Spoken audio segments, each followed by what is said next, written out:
Pilote Podcast. Pilote Podcast. Écoutez, comprendre, découvrir, voler. Bonjour à tous et bienvenue sur Pilote Podcast. Très heureux de vous retrouver une nouvelle fois pour ce podcast. Aujourd'hui, je suis avec Antoine. Antoine qui est agent AFIS, il est à mes côtés. C'est son premier podcast. Comment vas-tu, Antoine ? Salut Nico, ça va bien, merci de me recevoir, joli studio. Ben, je te remercie. On va parler dans un premier temps de ta carrière de pilote, ta façon de voler, etc. Et puis ensuite, on parlera un petit peu de ton métier et surtout le métier d'agent AFIS qui nous intéresse aujourd'hui. Est-ce que tu peux te présenter en quelques mots, nous donner un petit peu ton pédigré ? Oh bien écoute, en quelques mots Antoine, donc effectivement en formation AFIS dans la tour de Prunet, LFQA, Lima Fox Québec Alpha. Ouais. Et pilote depuis peu puisque j'ai obtenu le PPL cette année. Et j'ai un petit peu moins d'une centaine d'heures à mon actif, pas encore de crash, quelques remises de gaz, mais je suis encore là, ouais, c'est bien, je me porte plutôt pas mal. Bon alors, tu es pilote, c'est ce qu'on disait. Quel élément t'a poussé aujourd'hui, pour l'instant on parle pas du tout de ton métier, à passer le cap de l'aviation de loisirs ? Qu'est-ce qui s'est passé ? Eh ben écoute Nico, on a quelque chose en commun que tu ne soupçonnes pas, mais je suis phobique, j'ai peur de l'avion. Mais oui, j'ai peur de l'avion, bien sûr. Toi aussi, ça y est, j'ai trouvé mon alter ego. Eh oui. Et oui, en effet, alors j'ai fait des études d'architecture dans mon jeune âge et il y avait eu avec la promo un voyage au Danemark et j'étais le seul mec à pas y aller parce que j'avais peur de l'avion. Et donc, je me suis dit, il faudrait peut-être régler le problème. Et donc, je me suis inscrit à Prunet. Et puis, je suis allé jusqu'au PPL. Sans problème, ça a été une révélation. Et alors, comment... tiens, du coup, on va revenir un petit peu, parce que c'était le thème de la dernière émission. Les gens comme moi qui sont phobiques de l'aviation. Quel déclic t'as eu ? Est-ce que ça a été comme moi en prenant le chemin du simulateur et le besoin de comprendre comment fonctionnait un avion pour te guérir ? Ou est-ce que ça a été tout autre chose ? Non, alors je suis pas passé par le simulateur. Je te cache pas que j'ai beaucoup de mal avec Flight Simulator. J'ai essayé de m'y mettre. Ouais. J'accroche pas vraiment. Je m'en suis servi un petit peu pour notamment pendant ma formation PPL pour bosser avec les VOR. Mais j'ai pas beaucoup de plaisir avec Flight Simulator. Non, ça a été brutal et soudain. Je me suis dit, bon, maintenant, on va résoudre ce problème. C'est quand même pénible de partir en vacances en voiture. Je m'inscris. Ah, c'est cool. Alors, rappelle-nous un peu depuis combien de temps c'est une tradition chez Pilote Podcast, du coup, on va l'officialiser dans cette question. Dis-nous un petit peu depuis combien de temps tu voles et à peu près le nombre d'heures. C'est pour la tradition, c'est pas du tout discriminatoire. Ouais, je suis à un peu moins d'une centaine d'heures et je me suis inscrit fin 2013, donc j'ai commencé à voler début 2014. D'accord. Ouais, donc ça y est, t'as déjà passé le cap des 100 heures. Oui, j'ai pas le compte exact, mais enfin je suis à peu près dans ces eaux-là, ouais. Alors, quelle place donnes-tu à l'aviation de loisirs ? C'est pareil, on parle pas encore du métier d'AFIS, mais dans ton quotidien, quelle place ça prend ? Est-ce que c'est une place qui est raisonnée ? Est-ce que tu vas regarder beaucoup ? Tu vas te nourrir de beaucoup de vidéos ? Je sais, il y a pas mal d'invités qui disaient qu'ils avaient du mal à décrocher et ils regardent beaucoup de vidéos. Toi, quelle place tu donnes à l'aviation dans ton quotidien ? Ouais, c'est devenu assez obsessionnel et la preuve, maintenant je suis 100% à Prunet dans la tour. Ouais. Effectivement, et j'essaye de creuser un petit peu dans tous les domaines de l'aviation. Que ce soit le pilotage effectivement, mais aussi la circulation aérienne, la conception, dernièrement, je me passionne un petit peu pour la navigabilité, les certificats de navigabilité, l'administration. Je suis un petit peu plus ces temps-ci le nez dans la paperasse. Est-ce que tu arrives à décrocher quand même, à faire la part des choses et à te dire, aujourd'hui par exemple, ou ce soir, c'est une journée où je coupe complètement tout ce qui est en rapport avec l'aviation ? C'est dur pour moi de décrocher de mon obsession. Hein, J'ai l'impression que c'est le cas pour tous les pilotes. Ouais, je pense qu'une fois qu'on est le nez dedans, c'est difficile de trouver d'autres centres d'intérêt ou des centres d'intérêt qu'on avait avant. C'est tellement enrichissant, tellement vaste, tellement génial que pour moi c'est très difficile. C'est prenant, intellectuellement ça te permet d'avancer aussi. Ouais, c'est vrai que ça m'a fait beaucoup de bien. J'étais à une période de ma vie dans laquelle intellectuellement j'avais l'impression de stagner un petit peu. Ouais. Tu sais, c'est un petit peu ce truc qui t'arrive à la quarantaine. J'approche de la quarantaine déjà, mais tu sais, t'as grossi un petit peu, tu montes sur la balance et puis la balance elle te dit que t'as grossi. Mais quand t'es devenu complètement stupide, que t'as pas travaillé intellectuellement, il y a personne, il y a rien t'as pas d'indicateur, t'as pas une balance qui te dit bon maintenant je sais pas, lis un petit peu, intéresse-toi à des trucs, travaille un peu intellectuellement. Et moi ça m'a beaucoup aidé le PPL à me remettre un petit peu à travailler, à apprendre des choses, à bachoter le soir, le matin, et ça m'a fait beaucoup de bien. Et je continue, de passer des qualifs, de m'intéresser au sujet, de travailler en fait intellectuellement. Ah, peut-être bientôt l'IFR alors. Ah, l'IFR, l'IFR j'aimerais beaucoup, ça me travaille depuis très longtemps. J'ai acheté des bouquins d'IFR pendant mon PPL, et il y a cette barrière de se dire je vais passer 50 heures à voler sans voir le ciel. Et j'ai du mal à la passer encore. Oh, pas que quand même, une fois que tu es au-dessus des nuages, tu vois le ciel. En fait, il faut le prendre à l'inverse. Tu voles toujours au soleil. Tu vois toujours le soleil en fait. T'as les lunettes horribles. C'est compliqué pour moi. J'ai pas encore passé le cap, mais bon, ça viendra. Ça viendra. Tiens, justement, donne-nous un petit peu tes sensations en vol.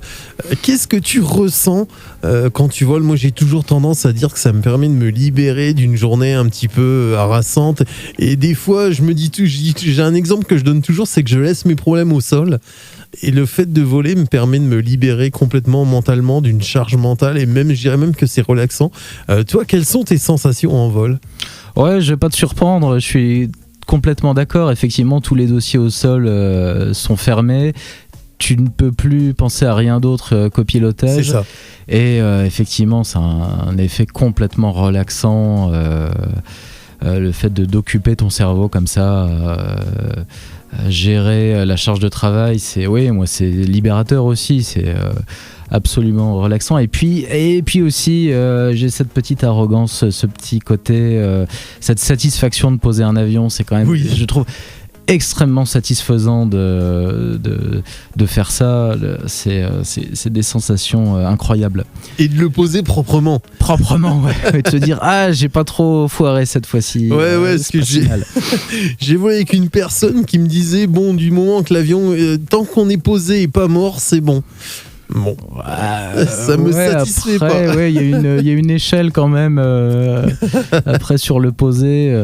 Écoute, je volais avec un instructeur qui parle beaucoup, et un jour j'ai posé l'avion, j'ai fait un atterrissage un peu dur, et d'un seul coup plus un mot.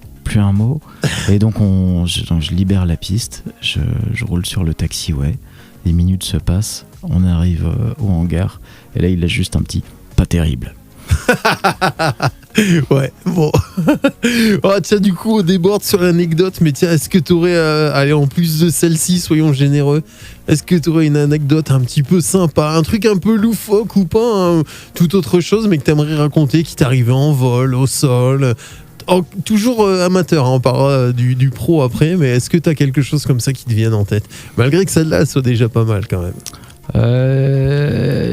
Alors j'en ai tellement avec en fait on en a tous beaucoup avec très peu d'heures de vol. À chaque vol il se passe quelque chose en fait. C'est vrai. Il y a des choses qui m'ont marqué, mais ce qui m'a le plus marqué, moi, ça a été mon premier vol avec mon instructeur. Je m'étais renseigné un petit peu, j'avais regardé, j'essayais de faire le mec intéressé, donc j'avais lu quand même un petit peu, bossé la théorie, mais mal. Et donc j'étais terrifié, on s'envole, on décolle. Et puis à un moment je lui dis mais là on est dans la rotation, hein. Et on était déjà à 1000 pieds. Et il me dit non, là on vole, hein, on est déjà en l'air, hein. Et j'étais liquéfié. C'est vrai? Et c'est passé assez vite, mais j'ai déjà un petit panel d'anecdotes un peu sympa. C'est vrai qu'à chaque vol il se passe quelque chose, hein. Tiens, une question qu'on n'a jamais posée, mais à partir de quand, toi qui as été phobique aussi comme moi, à partir de quand t'as réellement pris du plaisir à voler? Parce que moi je le disais dans une interview, ça n'a pas été tout de suite au premier vol. Est-ce que toi, comme moi, tiens, t'as eu un laps de temps un petit peu plus grand ou pas pour vraiment où t'as kiffé dès on va dire les premières minutes? Dès le premier vol, moi j'ai su que j'allais consacrer le reste de ma vie à ça. Ok. En sortant de l'avion, je me suis dit ça c'est pour moi. Ça c'est pour moi. Ouais. Ah, cool. Ça a été vraiment un virage. Écoute, pour ne rien te cacher, en fait, j'avais un salon de tatouage. Oui. Donc j'étais pas trop mal. En fait, je dessinais sur des femmes nues. Je gagnais bien ma vie. Enfin, c'était sympa. Et après ce premier vol, ma vie est partie un petit peu. En travers, oui. En travers, effectivement, je me suis consacré à ça de manière vraiment intensive. T'as tout de suite su, quoi, en fait. Ouais, j'ai tout de suite su, ouais. Et alors, à partir de quand j'ai pris du plaisir, quand j'ai commencé à maîtriser l'atterrissage, vraiment, le tour de piste, les premiers solos. Le premier atterrissage solo, les tours de piste qui s'enchaînent, et puis ça devient naturel. Et je me suis mis à moins flipper, à moins réfléchir, à faire ça de façon plus naturelle. Et puis après, les premières naves, bien sûr. Allez, et dernière question avant de passer au pro. Parle-nous de ton premier vol solo. Le lâcher solo, toi, ça s'est passé comment ? Mon premier lâcher solo, ça s'est passé plutôt pas mal. Ouais. Le lâcher en lui-même, je venais de faire une dizaine de tours de piste, donc c'était juste un de plus. Mais le moment où mon instructeur m'a dit bon, maintenant tu me déposes et tu vas faire le tour solo, ça a été vraiment marquant. Ouais. Le fait de m'accorder cette confiance, ça m'a vraiment marqué. Et puis après, le tour de piste en lui-même, ça va beaucoup plus vite. Oui. En évecteur, parce que j'étais sur évecteur, donc une personne en moins, ça change beaucoup les performances, donc c'est un peu surprenant. Ouais. Mais après, c'était. Puis ça a été nickel. J'étais dans un état de concentration tellement intense que il s'est super bien passé, mon premier. Et plaisir inouï au moment de l'atterrissage. Ouais, une grande satisfaction, un truc vraiment que tu peux pas oublier. C'est assez incroyable, ouais. Enfin, je t'apprends rien, bien sûr. Oui, mais poser un avion, c'est sympa. Mais c'est bien d'en parler. Bon, allez, maintenant qu'on te connaît un peu plus en tant que pilote, on va aborder le vif du sujet. En plus d'être pilote, tu es agent AFIS. Parle-nous un petit peu du métier d'agent AFIS. On va dire d'une façon générale et très globalement, mets-toi dans l'esprit de quelqu'un qui connaît pas. Comment est-ce que tu décrirais ce métier ? Agent AFIS, donc je travaille dans la tour de contrôle de Prunet. Oui. Et mon job, c'est de donner des informations aux avions.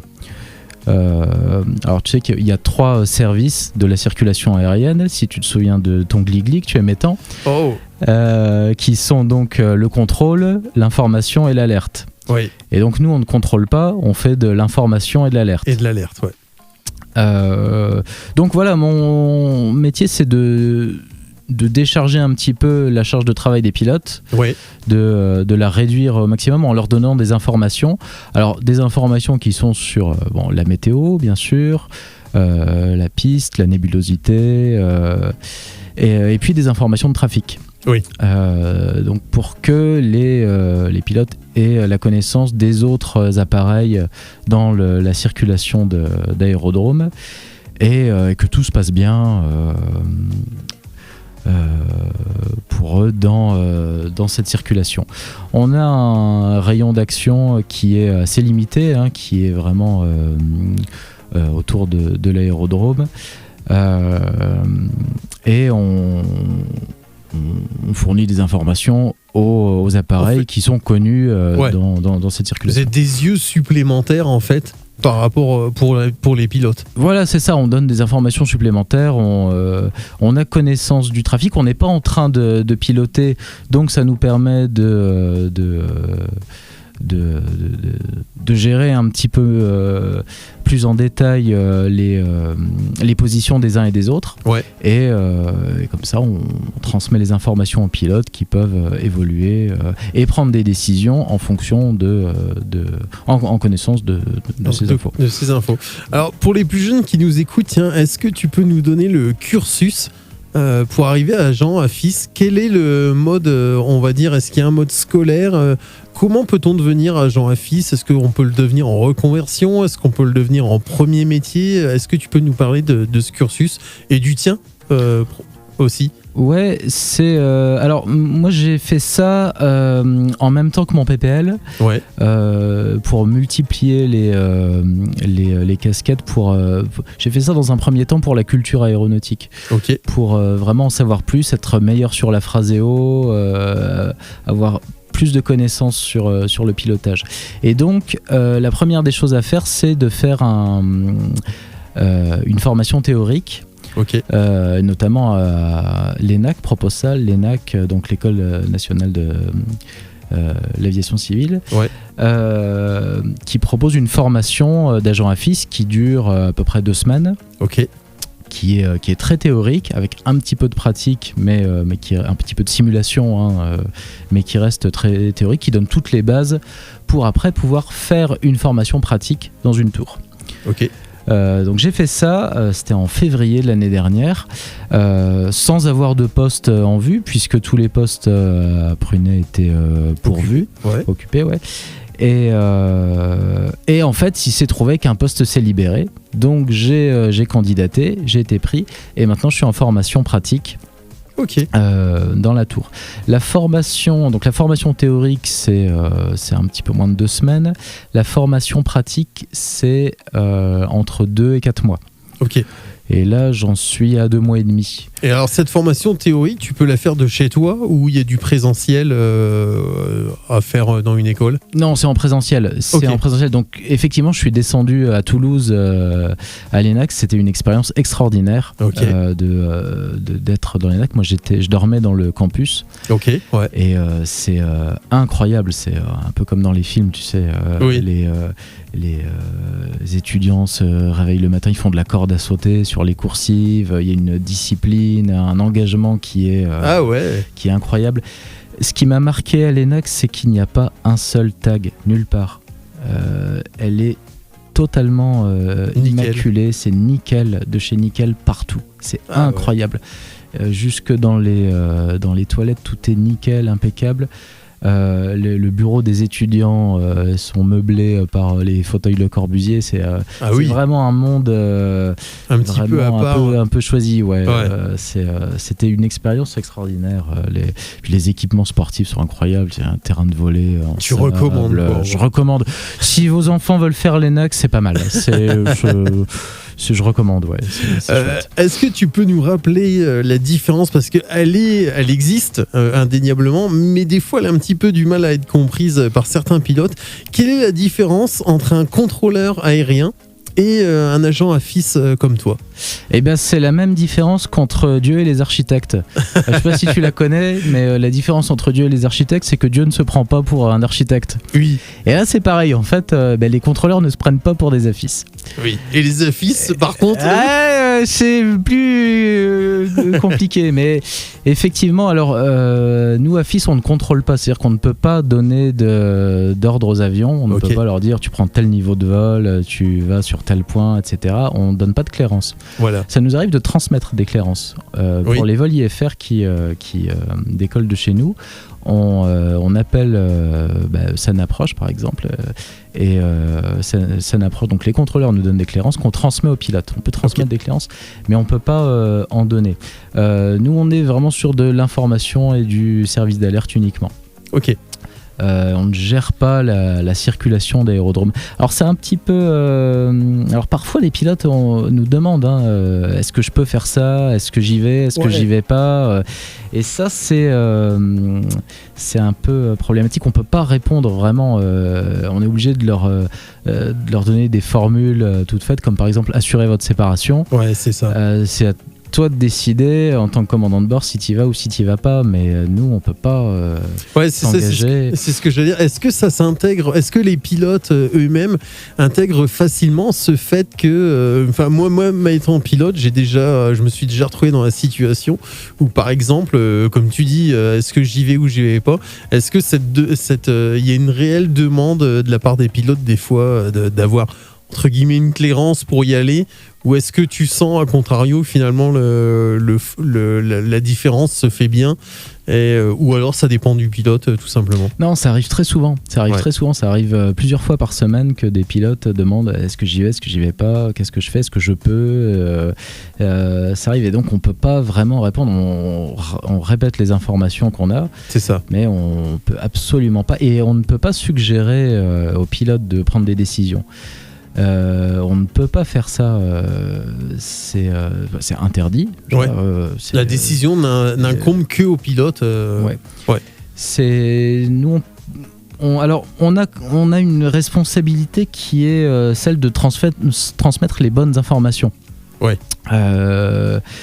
Et toutes les informations connues, mais on peut absolument pas suggérer des choses ou donner des ordres ou faire ce genre de choses. Ok, alors j'allais y venir justement. On va détailler un petit peu plus la responsabilité que toi tu as envers les avions donc, qui sont chez nous en tour de piste. Quelle est cette responsabilité, on va dire alors tu en parlais un petit peu, mais est-ce que ça va au-delà ou pas? Détaille-nous un peu cette responsabilité. Alors, elle est subtile et pas subtile à la fois. En fait, bon, il n'y a pas de jurisprudence qui concerne des condamnations d'agents AFIS. Ok. Il y en a pas. Il n'y a pas d'agents AFIS en prison. Oui. Notre responsabilité, elle est quasi nulle. En fait, comme je te disais, c'est la responsabilité de donner des bonnes informations. Et après, en ce qui concerne l'état des installations, de faire les bons NOTAM. Okay. Alors, c'est nous qui produisons les NOTAM qui concernent la plateforme. Okay. Et on a la responsabilité par exemple, de fermer la piste en herbe si elle n'est pas praticable. Bien souvent, si un AFIS fait une erreur, ne donne pas une information par exemple, okay. C'est plutôt le prestataire qui va être inquiété. Okay. L'entreprise qui a la délégation de service public dans le cas de Prunet. Mais quoi qu'il arrive, en ce qui concerne le vol en lui-même, c'est toujours le commandant de bord qui est responsable de son appareil. Ok. Donc si tu veux par exemple un cas concret d'un exemple de responsabilité, un avion qui est en finale et un autre avion qui est sur la piste, le pilote un avion qui n'a pas tout à fait dégagé la piste, le pilote prend, malgré que toi tu l'informes qu'un autre avion est sur la piste et que tu lui dis maintenez vos distances de sécurité comme tu nous dis que tu es habilité à faire, si le pilote du second avion décide quand même de se poser sur la piste alors qu'elle n'est pas entièrement libérée, la responsabilité donc incombera automatiquement que au commandant de bord. Toi, dans l'histoire, t'as pas de responsabilité vis-à-vis de cette erreur qui sera faite du pilote. Ouais, ma responsabilité, c'est juste de communiquer l'information, de lui dire il y a un avion sur la piste, assurez votre séparation, respectez les règles de l'air. Voilà. Mais effectivement, je peux pas être tenu pour responsable d'une erreur ou de. Et tout comme tu ne peux pas lui interdire d'atterrir. Et je ne peux pas non plus effectivement lui interdire d'atterrir.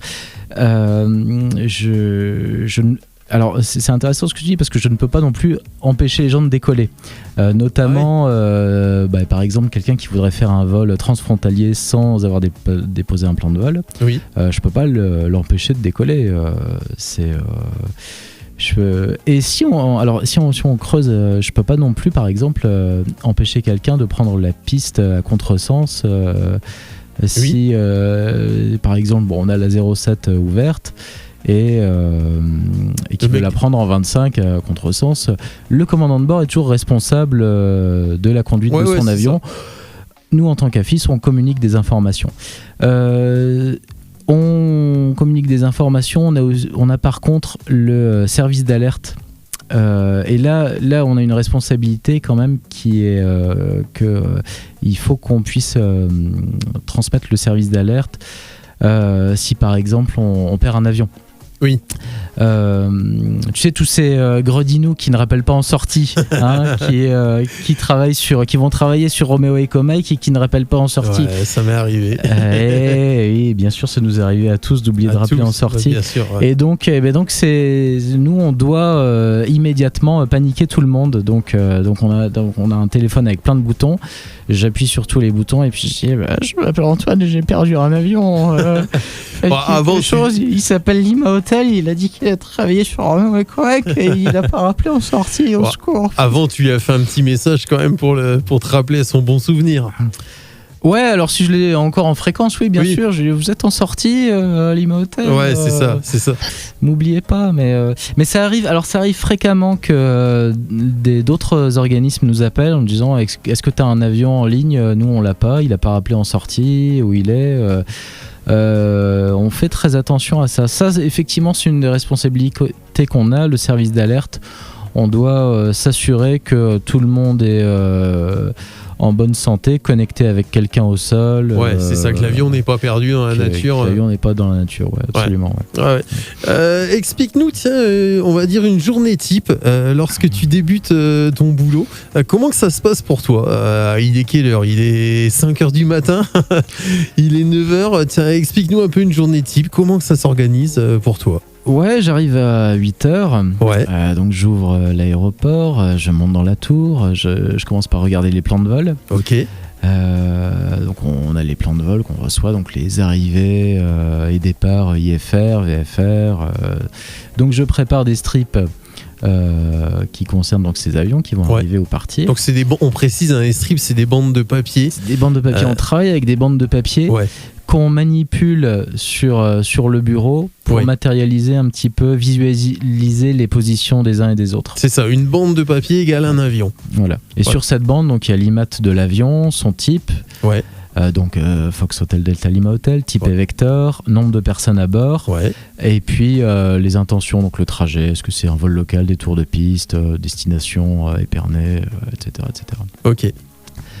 Et puis après les heures d'arrivée, de départ. Donc je prépare ça et puis je descends, j'inspecte la piste. Donc je prends le Flyco, la voiture de contrôle, la voiture jaune, Bumbo, la voiture de contrôle. Et donc je fais un petit tour de piste, je vérifie que l'éclairage fonctionne bien, qu'il n'y a rien sur la piste. On a eu beaucoup de noix. Septembre, les oiseaux prennent des noix et puis ils les relarguent, relarguent sur la piste pour les casser. Donc c'est moi qui ramasse les noix. Ok. Et voilà.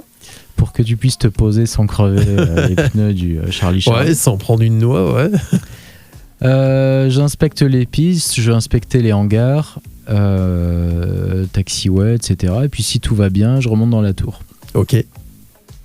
Alors, il est 8h30, j'en suis déjà à 12 cafés. Hein.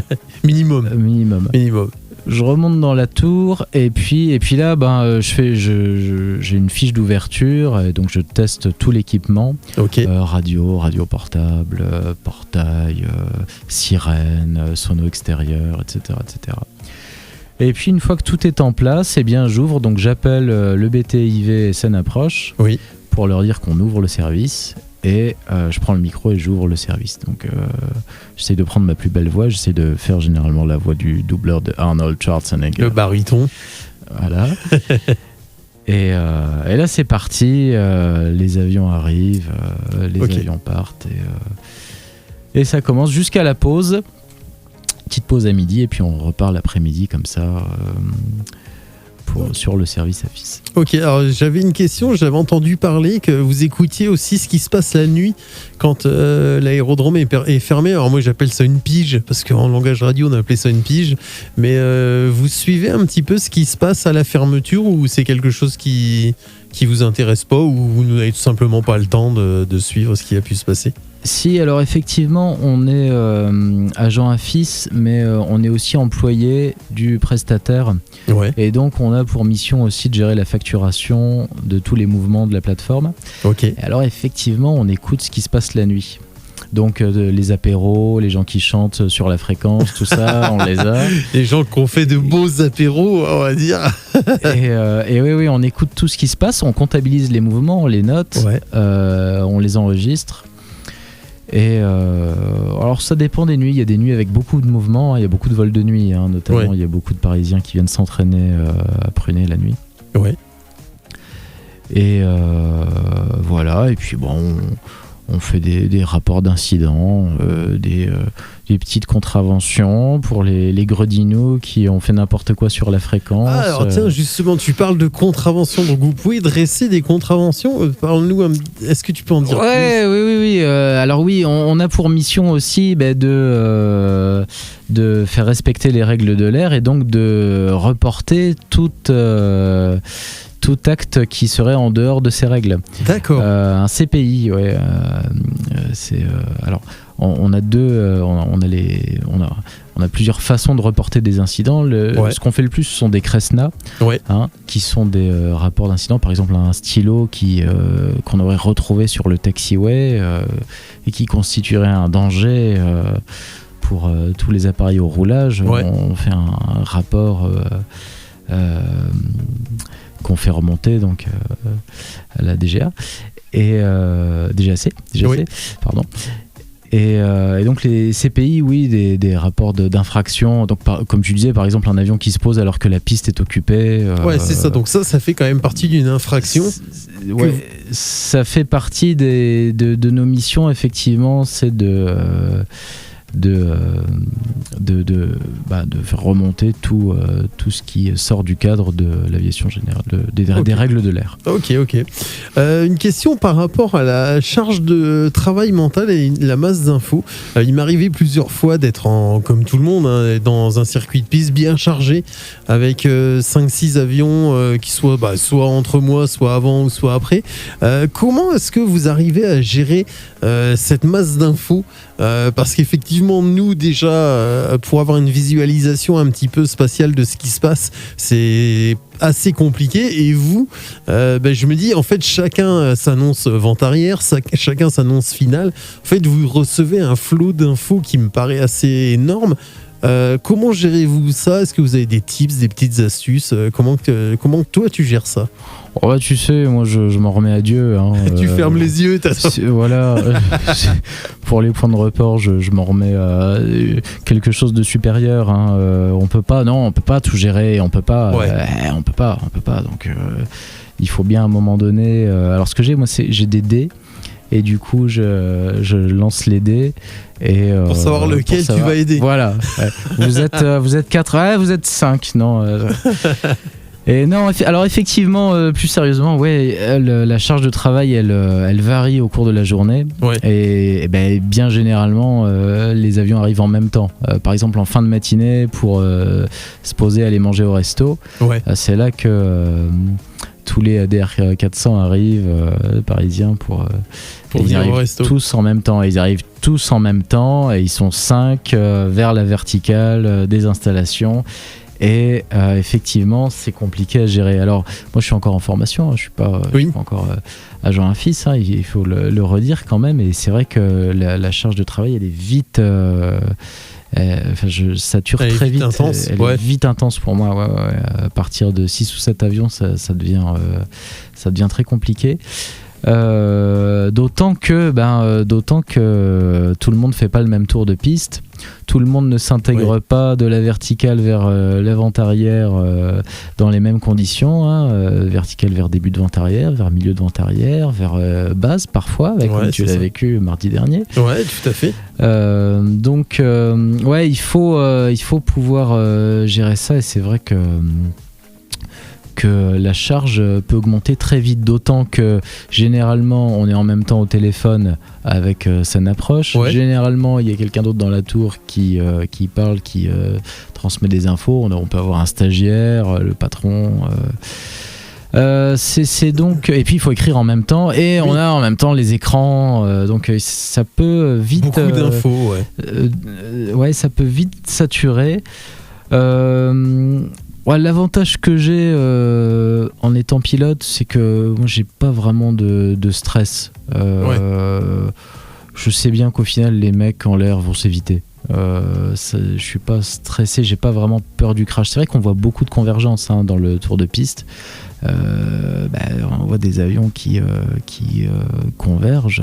Ouais, ou ne serait-ce qu'un abordage, par exemple. On visualise l'abordage qu'il pourrait y avoir dans les 30 secondes. Et ouais, j'ai pas vraiment je sens pas de stress. La charge de travail augmente. Il faut aller vite dans la phraséo. La phraséo. Il faut surtout pas faire d'erreur. Ouais. Mais je suis pas. Tu dirais que ça t'aide en fait d'être pilote, d'être breveté quelque part, ça t'aide au quotidien dans cette tâche d'AFIS. Tu comprends peut-être mieux aussi les pilotes. Alors ouais, j'ai deux avantages. Effectivement, j'ai peut-être pas trop de stress par rapport à ça, au travail que je fais, parce que je sais très bien que les pilotes s'évitent et qu'ils assurent leur séparation quoi qu'il arrive, et que je ne suis qu'un plus quelque part, que je suis pas là pour gérer. Le deuxième avantage,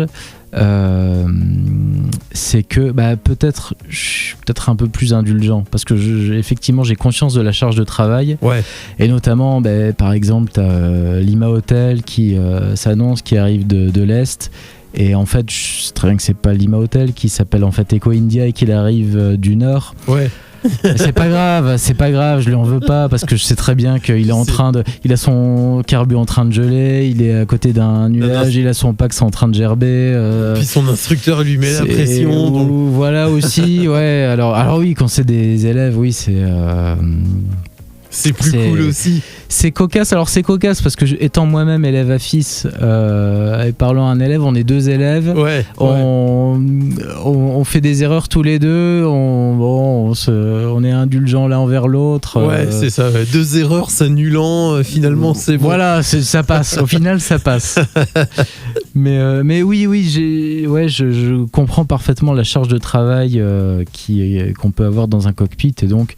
J'en veux jamais, même aux pilotes qui sont en colère ou qui sont parfois un petit peu cassants à la radio. Je leur en veux pas, parce que je sais très bien que dans le cockpit c'est pas évident. C'est pas toujours évident. Une situation d'urgence, tu serais face à une situation d'urgence, je sais pas, l'exemple qui me vient le plus rapidement à l'idée, c'est tu vois les avions autour de piste, et là tu te dis pardon, il va y avoir un abordage, c'est certain. Est-ce que là pour le coup tu as le droit d'intervenir, et en étant plus directif, et limite en donnant un ordre, en disant attention, risque de collision, prenez l'un à droite et l'autre à gauche? Est-ce que dans ce cas de figure-là, tu as quand même le droit d'intervenir, ou tu dois, peut-être malheureusement, entre guillemets, rester et te cantonner à ton devoir de conseil? Eh bien, alors, je dois transmettre les informations, effectivement, les informations de trafic rapidement, de façon efficace, être peut-être plus précis, mais je ne peux en aucun cas suggérer des manœuvres. Et d'autant plus dans ce genre de situation où on est proche d'un abordage. Si je suggère une manœuvre et qu'il y a un abordage, là c'est compliqué pour moi. Oui, je comprends. Parce que je deviens vraiment responsable de l'abordage qu'il y a eu en ayant suggéré une manœuvre. Donc je peux pas. C'est une question que je me suis beaucoup posée au début, en me disant, si jamais il y a un élève solo en tour de piste et qu'il n'arrive pas à poser l'avion, que faire, parce que forcément j'ai quelques notions quand même. Je peux surtout s'il est sur un avion que je pilote, tout à fait. J'ai des informations, je peux lui transmettre des informations de puissance, de vitesse, de procédure. Complètement. Et bien non, je n'ai pas le droit, je n'ai pas le droit, ça engage ma responsabilité, et c'est pas forcément judicieux. Je dois me cantonner aux informations, à être parfait sur l'information que je donne, sans jamais en sortir. Mais par exemple, est-ce que tu peux dire, alors sans suggérer de direction, on revient sur l'abordage, mais est-ce que tu peux dire attention, risque de collision, parce que j'imagine qu'en tant qu'homme, tu peux pas assister devant tes yeux comme ça, impuissant, à deux avions dont tu te dis c'est sûr, ça va toucher. Peut-être tu peux intervenir en disant là vous êtes trop proche, ou non, même pas. C'est-à-dire qu'il faut être précis sur les informations. Risque de collision, si tu veux, c'est pas assez précis. C'est pas assez précis. Il faut que si vraiment il y a un risque de collision, alors c'est arrivé qu'il y ait sur les 2 mois et demi que j'ai fait, qu'il y ait des avions qui se rapprochent vraiment fortement.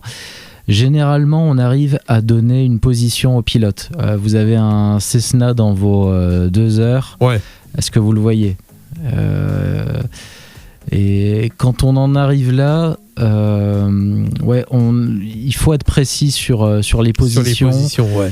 Et généralement, les avions se rapprochant, ça devient plus visuel, plus facile à visualiser. Ok. Dans votre intérieur ou à 2 heures, à 3 heures. Ouais. Et c'est là qu'il faut que le pilote puisse visualiser le trafic. En fait, il faut qu'il le repère. Ouais, c'est ça. Et tu vois, risque de collision, psychologiquement, c'est dangereux. Ça va mettre le pilote sous stress. Ouais. Et il pourrait faire plus mal que bien. Et ouais, je pense qu'il faut aussi ménager les pilotes, essayer d'être toujours dans une phraséo décontractée, positive, précise. Pour ne pas générer du stress ou créer des situations où le pilote va se mettre à chercher partout d'où il vient, où est-ce qu'il est. Il faut vraiment être précis, garder son sang-froid et faire les choses bien. Voilà, sans faire des funny voice.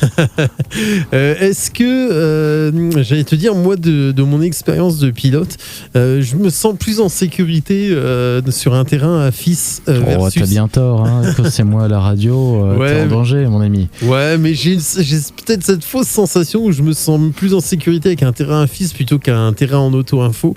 Est-ce que, par rapport à tout ça, vous avez des formations et des maintiens de compétences tout au cours de votre carrière d'AFIS, où on considère qu'on vous a donné le bon package dès le départ et après ça devient, on va dire, à la demande de l'agent de vouloir se former lui-même ou de se reformer. Est-ce que vous avez ce genre de choses où tu vas me dire il y a peut-être des reformations obligatoires ? Ouais, je vais pouvoir te rassurer, effectivement c'est très cadré. On est comme pour les licences de pilote, en fait on doit proroger la qualif en se formant tous les ans. On a par exemple 6 heures d'anglais par an, de phrases en anglais. D'accord. Et puis si on a une interruption trop longue, on doit repasser par de la formation ou voire repasser la qualif si vraiment l'interruption a été trop longue. Donc c'est très cadré. On est en formation tout le temps et puis on a des recyclages de formation sur toutes les autres parties de la plateforme, par exemple l'avitaillement, ce genre de choses qu'on gère aussi sur les plateformes. Donc non, c'est très cadré tu peux être rassuré sur ce point. Tiens, dis-nous, quels sont les... Alors, c'est un petit peu basique comme question, mais ça peut être assez intéressant et donner des éléments de réponse, notamment pour des personnes qui s'interrogent et qui voudraient faire ce métier peut-être par la suite. Quelles sont les choses qui te plaisent le plus dans ce métier, et puis on va dire à l'inverse des choses qui t'intéressent ou que tu aimes le moins, on va dire. C'est vraiment un métier qui a beaucoup d'avantages. Un des avantages, c'est vraiment celui de pouvoir voyager, parce qu'il y a des plateformes un petit peu partout et la personne que je remplace est partie à Wallis et Futuna, tu vois. Si on veut voyager un peu, c'est possible, ou aller faire une saison à Courchevel. J'avais quelqu'un dans ma promo à FIS qui faisait ça. Qui partait pour Courchevel. Après, le métier en lui-même, c'est vraiment chouette. Moi, j'avais envie de faire voler les copains, de faire les tours de piste aux copains, tu vois. C'est très enrichissant, on apprend beaucoup de choses et puis le job est intellectuellement prenant, tu vois, c'est faire en sorte que tout se passe bien, que tout le monde vole en sécurité, qu'à la fin de la journée il n'y ait pas eu d'incident, que les choses s'emboîtent bien parfaitement. C'est prenant, c'est intéressant dans l'action et c'est beaucoup de satisfaction. Ok. Et alors, ce qui t'intéresse le moins, on va dire, ce qui est le plus délicat dans ce job, après il peut y avoir rien.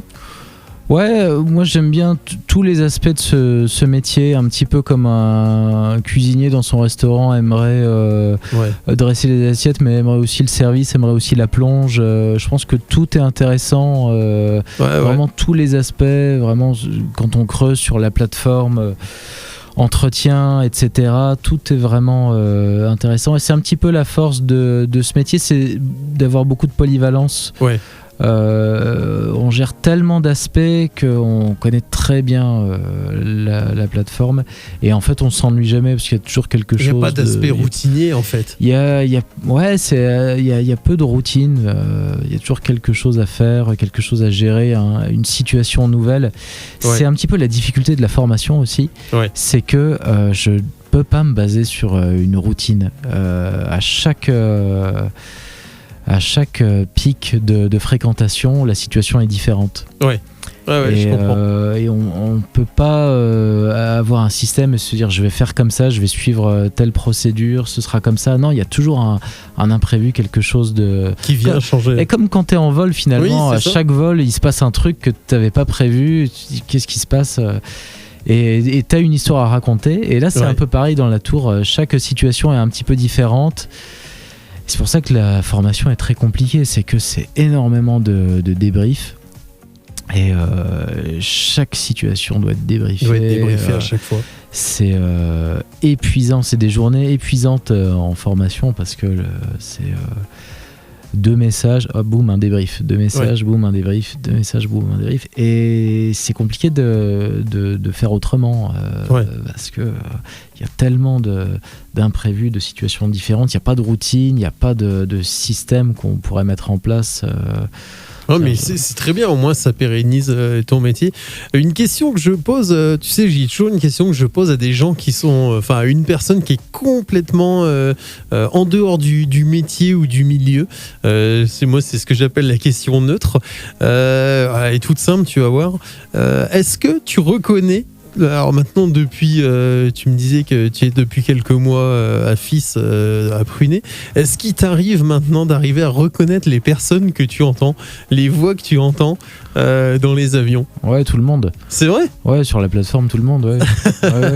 Ah, c'est cool. Ah ouais, même en ce aussi peu, en ce laps de temps, t'as réussi maintenant à avoir l'oreille qui te dit tiens, lui, c'est probablement lui qui est dans l'avion. Ouais, alors au début je trichais un peu parce que j'ai accès à l'emploi du temps des réservations du club. Il y a d'autres clubs, hein. Il y a les autogires, il y a les hélicos, il y a les jets, il y a les planeurs. Et effectivement maintenant je reconnais tout le monde. C'est venu assez vite en fait, c'est toujours les mêmes qui volent. Je reconnais les voix, les styles de phraséo aussi. Oui, c'est ce que j'allais dire, selon les pilotes. Selon les pilotes, c'est très amusant. D'ailleurs, félicitations pour ta phrase, Nico. C'est toujours un plaisir de t'avoir. Ça se passe toujours très bien. C'est toujours très complet, très carré. J'ai dû être bien formé, on va dire. Ouais, ça doit être ça. Moi, je n'en doute pas. Mais je varie, tu verras que je varie de phraséo selon quand il y a du monde. C'est un collègue qui volait beaucoup en région parisienne qui m'a donné ces infos. Maintenant, je dis plus que des mots. Par exemple, pour te donner un exemple concret rapidement, mais tu vois, quand je suis en vente arrière, s'il y a personne et pas grand monde, je vais m'annoncer en vente arrière, 27, 25. Ce sera pour un touché. Alors que s'il y a du monde, je vais dire vente arrière, 25, touché, dur. Ouais, mais j'avais remarqué, Nico, tu ne m'apprends rien. Je peux même plus te feinter en mais non, mais bien sûr que non, mais tu ne peux pas. Mais je suis l'oracle de la tour, Nico. Je l'aurai en tête, je le saurai. Non, effectivement, non, c'est très appréciable parce que effectivement, ça permet aussi de désencombrer la fréquence. Ouais, ça, c'est très très appréciable. C'est compliqué quand on a des gens qui sont hésitants, qui savent pas. Il y a beaucoup d'erreurs d'IMAT. Oui. Beaucoup de gens de jeunes pilotes qui se plantent d'IMAT, qui ne savent pas trop, qui l'annoncent mal. C'est parfois un petit peu compliqué. Effectivement, ouais, le fait de condenser, d'aller à l'essentiel, c'est vraiment appréciable. Ça permet de diminuer ma charge de travail. C'est ça, pour vous, puis même pour les pilotes environnants. Au moins, ils ont juste le minimum d'infos et tu satures pas la bande comme on peut voir sur d'autres bandes où t'attends une demi-heure après un mec qui met 3 plombes à faire son message. Mais ça peut me rendre fou, ça. Ouais, je connais bien. Ouais, bon, on va bientôt raccrocher et l'émission va bientôt toucher à sa fin. On finit toujours avec 2 questions. Et on fait pas de canular, on appelle personne. Non, on n'appelle personne dans cette émission, on est sérieux. Est-ce que tu peux nous raconter une anecdote un petit peu sympa qui t'est arrivée dans la tour? Et puis juste après, on finira évidemment avec les questions flash, parce que celles-là, je ne te les ai pas données et ça va être la surprise. Et puis après, on parlera des conseils que tu pourrais donner à des gens qui veulent devenir pilotes. Et puis, des conseils aussi que tu donnerais aux pilotes sur ta plateforme pour t'aider. Mais dans un premier temps, parle-nous, est-ce que tu as une anecdote un petit peu loufoque, sympa, ou qui te serait arrivée à la tour? Écoute, il se passe pas grand chose de. Un pilote qui vole avec sa maîtresse ou. Alors ça, oui, ça il y en a, mais je peux pas trop en parler. Non, c'est vrai. Mais il y a oui, il se passe des choses. Non, mais si tu me lances sur les histoires d'amour, c'est vrai que de Prunay, il y a parfois un magnifique coucher de soleil. Oui. Et on partage ce coucher de soleil qu'on partage avec Scène Approche. Oui, tu me le racontais en off. Tiens, vas-y, dis-nous-le. Raconte-nous, je trouve très sympa en fait cette anecdote. Écoute, c'est une belle histoire d'amour. En fait, j'étais en extase devant le coucher de soleil en fin de journée, rouge flamboyant. Et c'est vraiment. Alors, on n'en a pas parlé, mais c'est l'avantage phare du métier, c'est d'avoir la tête dans les nuages. Ouais. Dans la tour, t'es dans les nuages, et en fait, tu te concentres toute la journée sur les nuages, puisque la météo a un rôle fondamental dans l'information qu'on fait, qu'on donne. Et c'est quelque chose qu'on fait pas tellement. En fait, on a des vies, on est tout le temps à 100 à l'heure, on est soit au boulot, soit en voiture, on court tout le temps. Et là, vraiment, c'est des journées à regarder les nuages, la tête dans les nuages, à chercher les avions dans les nuages, donc des petits points, et vraiment à admirer cette course incessante de nuages magnifiques. Et donc, les couchers de soleil sont magnifiques, couchers de soleil en ce moment, on partage avec Scène Approche. Et c'est vrai que... Et donc tu étais avec ta collègue de scène, donc? Oui, alors on ferme et donc on appelle toujours Scène Approche pour leur dire qu'on ferme le service, qui nous envoie pas d'avion. C'est la procédure, on doit fermer le service. Et, une fois, j'appelle effectivement Scène Approche et je tombe sur la contrôleuse qui me dit toi aussi tu vois ce magnifique coucher de soleil. Et je dis oui, je le vois. C'est dommage qu'on soit pas qu'on soit si loin l'un de l'autre. Et donc ça fait 15 jours qu'elle est chez moi. Donc vous avez créé une romance. Et voilà, donc tu vois, ça arrive, hein, les coups de foudre dans l'aviation, c'est un monde d'amour, de bonheur et de bienveillance. Et c'est ça que j'ai trouvé un petit peu en arrivant dans l'aviation et qui m'a plu, c'est que on rencontre beaucoup de gens brillants et c'est un constat que je fais depuis très longtemps, c'est que bien souvent les gens les plus brillants sont aussi les plus bienveillants. Oui. Et ça c'est merveilleux. Alors c'est vrai que cette anecdote elle est quand même très sympa. Est-ce que tu aurais des conseils donc pour finir cette émission juste après avec les questions flash, des conseils à donner à des gens qui voudraient se lancer en tant qu'affiche et qui se disent non, j'aurais peut-être pas les capacités ou je doute de ce que je suis capable de faire? Est-ce que tu as des conseils pour eux donc dans un premier temps, et dans un second temps est-ce que tu as des conseils à donner aux pilotes, des choses qu'ils font qui, toi, pour eux, n'y pensent même pas, mais pour toi, te demandent un temps fou ou une gestion. Tu vois, quelque chose où tu dis, ça, les gars, faites-le juste pour moi, ça me rendra service et je gagnerai un temps fou par rapport à mon job. Alors, comme conseil pour des jeunes qui voudraient devenir affiches, faites pas ça, faites contrôleur. Évidemment, affiche c'est le fond du puits. Enfin, j'avais d'ailleurs un prof à l'ENAC qui avait dit ça. Vous êtes le fond du puits.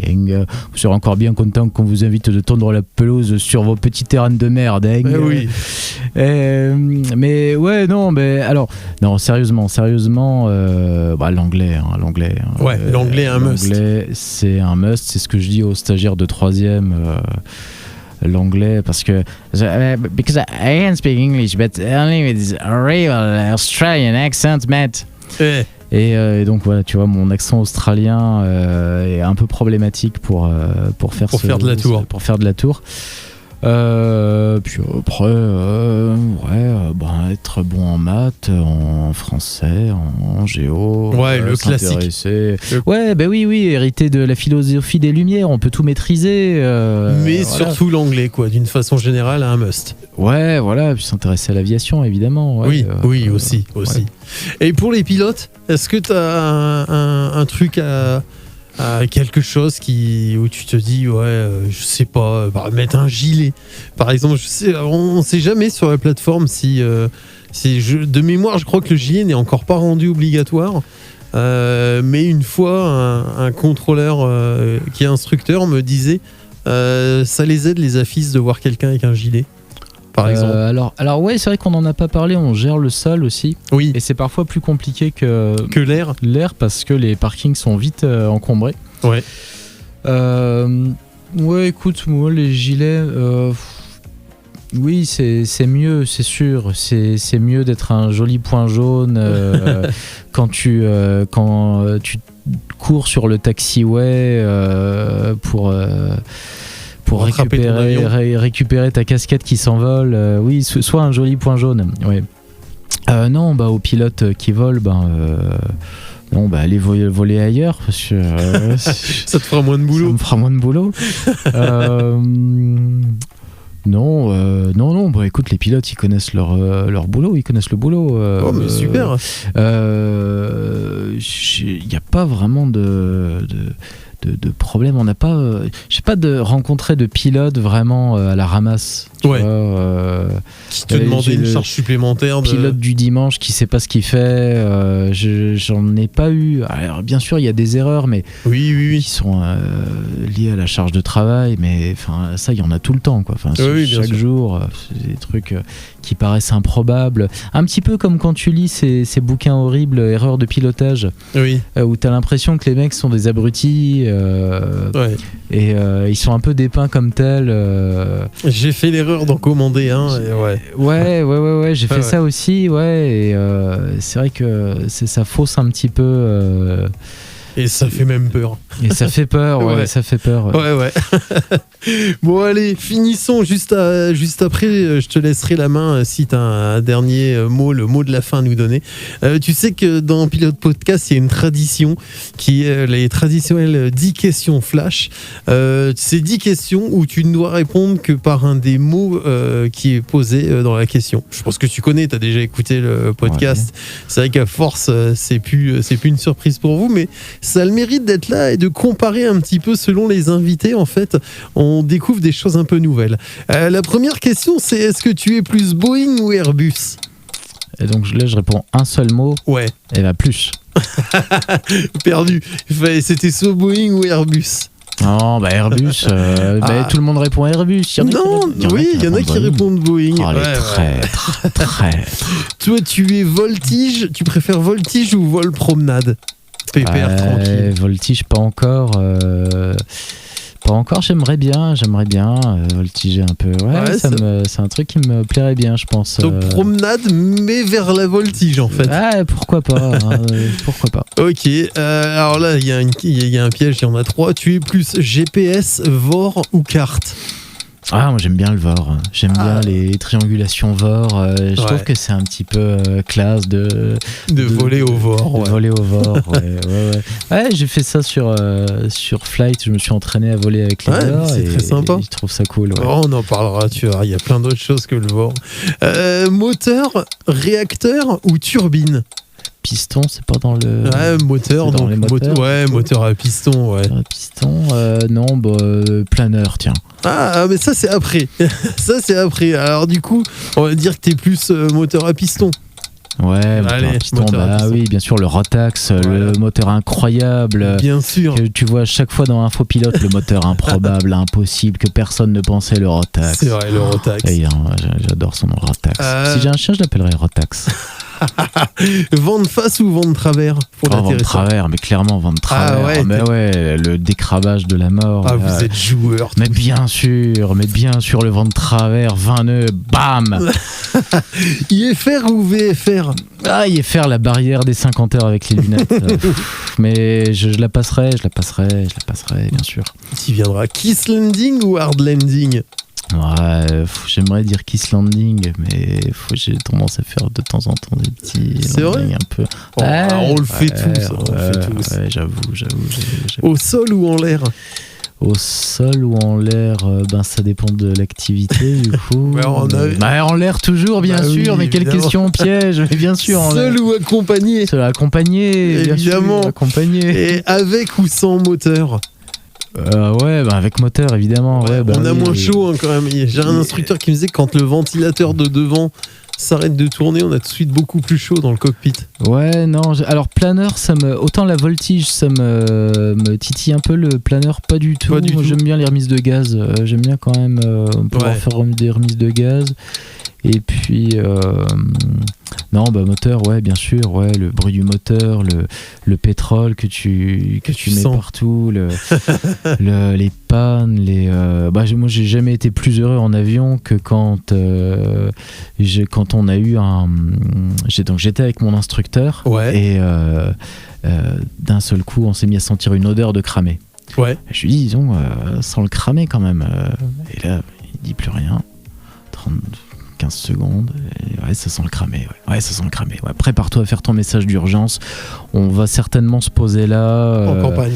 Et j'étais comme un fou. Je me disais, ça y est, c'est la consécration. Tu sais, c'est comme quand t'apprends à faire du close combat pour te défendre dans la rue. Ouais. T'attends que ça, à un moment donné, t'attends de te faire agresser pour pouvoir démontrer un petit peu ce que tu sais faire. Ouais. Moi, je me disais, ça y est, on se pose dans un champ. Et au final, ça s'est bien passé. On sera des héros. Au final, il y avait un truc minable qui cramait dans le système de chauffage, quoi. J'étais tout triste. On a coupé le chauffage et puis plus rien reparti. Et c'était reparti. Et je me suis dit, faut se poser sur une piste, c'est nul, je suis déçu. Bon Antoine, merci à toi d'être venu nous avoir parlé de ton métier. Je te laisse le mot de la fin. Est-ce qu'il y aurait des choses dont on n'a pas abordé ou que tu voudrais aborder avant de clôturer cette émission, pardon? Non, écoute, c'était très bien. Ton studio est charmant. c'est adorable. Donc, j'ai passé un très très bon moment. Bon, c'est un moment partagé. Bon, le mot de la fin, c'est vive le ciel et que les nuages soient toujours là et qu'on ait toujours de l'oxygène. Quelque part, c'est ça. Qu'on ait toujours de l'oxygène et tout ira bien. Et ça, sans ça, on ne vit pas et on ne vole pas. Voilà. Merci Antoine, merci les amis. Cette émission touche à sa fin. Je vous remercie tous pour vos écoutes qui ne font qu'augmenter sur Spotify et sur Apple Podcasts. Vous me retrouvez également sur Deezer. N'hésitez pas à commenter cette émission. Comme j'ai des messages à chaque fois, des petites questions, je fais suivre à l'invité quand il y a des questions. Et puis on se retrouve très bientôt pour un nouveau podcast de Pilote Podcast. Merci de votre écoute et à très bientôt. C'est vrai que vous êtes chic d'écouter, d'être de plus en plus nombreux. Ils sont de plus en plus pas assez. Et c'est pour ça que je le fais. Mais c'est parce que tu fais un travail formidable, Nico. Et c'est ça le mot de la fin. Merci Antoine. Ciao. Pilote Podcast. Écoutez, comprendre, découvrir, voler.